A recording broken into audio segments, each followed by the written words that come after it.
Our brains are prediction machines, constantly trying to anticipate what might happen next. This isn't just about dodging a thrown ball, it extends to social interactions. Imagined conversations are essentially a mental rehearsal, a cognitive simulation where we try out different scenarios and responses before they actually occur. It's a way for our minds to prepare for potential future events, reducing the uncertainty and anxiety associated with them. Think of it like a chess player mentally running through possible moves and countermoves before touching a piece. This process isn't necessarily conscious. It often happens in the background, shaping our expectations and influencing how we might react in a real-life situation. This internal dialogue helps us to refine our arguments, explore different perspectives, and even practice empathy by trying to understand what the other person might say or feel. It's a form of mental practice, much like an athlete visualizing a perfect jump or a musician mentally rehearsing a difficult passage. The brain is attempting to optimize its performance in a social context, drawing on past experiences and learned social cues to construct plausible conversational outcomes. It's a sophisticated predictive model running on our neural networks. This capacity for simulation is not unique to humans, but our linguistic and abstract reasoning abilities elevate it to a complex art form. We don't just anticipate physical threats, we anticipate social challenges, arguments, reconciliations, and confessions. This continuous mental rehearsal is a testament to the brain's incredible ability to project itself into the future, creating a kind of virtual reality where social interactions can be safely explored without real-world consequences. It's a powerful tool for social learning and adaptation. Even when these imagined conversations never happen exactly as we've envisioned, the mere act of rehearsing them can still be beneficial. It hones our communication skills, strengthens our ability to articulate thoughts, and improves our capacity for strategic thinking in social settings.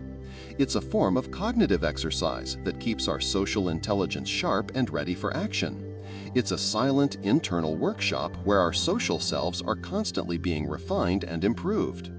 This anticipatory mental activity also ties into our natural desire for control. By pre-planning conversations, we gain a sense of agency over potentially unpredictable social situations. It's an attempt to minimize surprise and maximize our chances of a favorable outcome, even if the actual outcome diverges significantly from our imagined script. This drive for control is a fundamental aspect of human psychology, extending far beyond mere social interactions. Furthermore, these imagined dialogues often serve as a processing mechanism for past events. We might replay a conversation that already happened, imagining how we should have responded or how we could have handled it differently. This is a form of learning from experience, applying new insights to old situations to refine our future behavior. It's not just about what's coming, but also about what has been. This also allows us to explore uncomfortable truths or difficult topics that we might avoid in real-life interactions due to fear of confrontation or social repercussions. In the safe confines of our minds, we can be brutally honest, express unvarnished opinions, and confront difficult emotions without risking real-world damage to relationships or reputation. It's a safe space for raw emotional and intellectual exploration.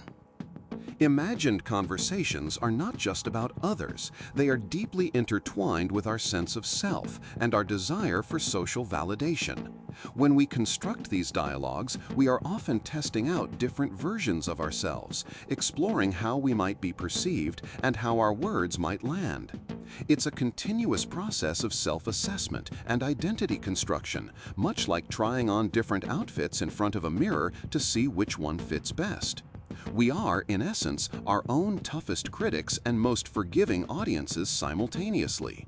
This mental mirroring allows us to see ourselves from an external perspective, even if that perspective is entirely fabricated by our own minds. We imagine the reactions of others not just to predict their behavior, but to understand our own impact on the world. It's a feedback loop, even if the feedback loop is entirely internal, helping us to refine our social persona and understand our place within various social hierarchies. It's a constant calibration of our social radar. The desire for validation plays a significant role here. We often construct conversations where we are articulate, witty, and persuasive, or where we receive the praise and understanding we crave. These imagined scenarios can be a source of comfort and a boost to self-esteem, providing a temporary fix for unmet social needs. It's a safe space to be the best version of ourselves, even if only in our own heads. This isn't necessarily narcissistic, it's a fundamental human need to feel valued and understood. Conversely, we might also imagine negative or confrontational conversations where we are criticized or misunderstood. These scenarios, while unpleasant, can serve a protective function, preparing us for potential social rejections or conflicts. By mentally enduring these difficult interactions, we might develop coping mechanisms or harden ourselves against real-world negativity, making us more resilient when actual challenges arise. It's a form of mental inoculation against social pain. This internal dialogue also acts as a critical self-reflection tool. Through these imagined exchanges, we can scrutinize our own beliefs, challenge our assumptions, and examine our motivations. It's a way of having an argument with ourselves, playing both sides of a debate, which can lead to deeper self-awareness and more nuanced understanding of complex issues. It's a personal philosophy seminar, entirely self-directed and infinitely adaptable. The people we choose to imagine conversations with often reveal our deepest concerns and aspirations. Are they authority figures we seek approval from? Friends we want to connect with? Adversaries we wish to overcome? Each imagined interlocutor serves a purpose, reflecting aspects of our own internal world and our relationship with those around us.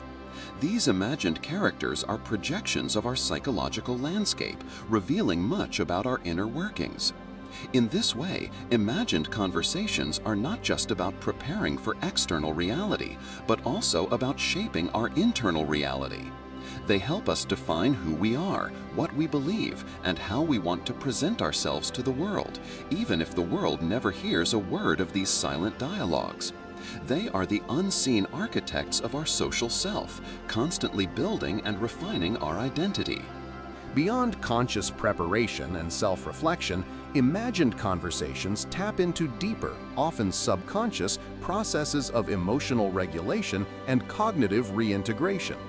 Our minds are constantly trying to make sense of experiences, especially those that are emotionally charged or leave us feeling unresolved.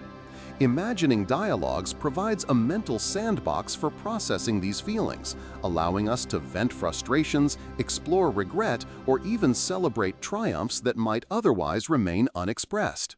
It's a form of emotional catharsis, albeit a silent one.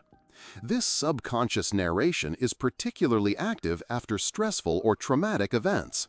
The brain attempts to re-story the experience, creating a narrative that helps to integrate the event into our broader understanding of the world. Imagined dialogues, where we confront or resolve the source of distress, can be a crucial part of this healing process, even if the resolution only occurs within our own heads. It's a self-generated debriefing session. Furthermore, these internal monologues can serve as a release valve for unexpressed emotions. If we feel unheard, misunderstood, or stifled in real-life interactions, our minds might compensate by creating imaginary scenarios where these emotions can be fully expressed. This can prevent emotional buildup and contribute to mental well-being, acting as a healthy, if sometimes intense, emotional outlet. It's a safe space where the unsaid can finally be spoken. The brain's natural tendency to seek closure also fuels these imagined dialogues. We often replay situations where outcomes were ambiguous or unsatisfying, trying to construct a more complete or desirable ending. This drive for narrative completeness is a fundamental aspect of human cognition, helping us to organize information and make sense of a complex world. Imagined conversations are a powerful tool in this ongoing quest for resolution. This extends to situations where we feel a strong desire to communicate something but lack the opportunity or perhaps the courage to do so in reality. Whether it's a heartfelt confession, a long overdue apology, or a passionate argument, the mind creates a stage for these unspoken words. The act of imagining them, even if they never reach an external ear, can sometimes be enough to satisfy the internal need for expression. It's a form of internal communication completing an external void. The neuroscience behind this involves the activation of language processing areas, even in the absence of external speech. When we imagine talking, the same neural circuits that are active during actual conversation show increased activity. This suggests that the brain treats these internal dialogues as a form of genuine communication, engaging the necessary cognitive machinery to speak and listen within the mind. Our brains are truly amazing internal communicators. In essence, our imagined conversations are not merely whimsical daydreams. They are sophisticated cognitive mechanisms serving vital functions, preparing us for the future, reflecting on our identity, and processing the emotional and cognitive complexities of our lives. They are a testament to the ceaseless, intricate work of the human mind, constantly creating narratives to understand and navigate the world.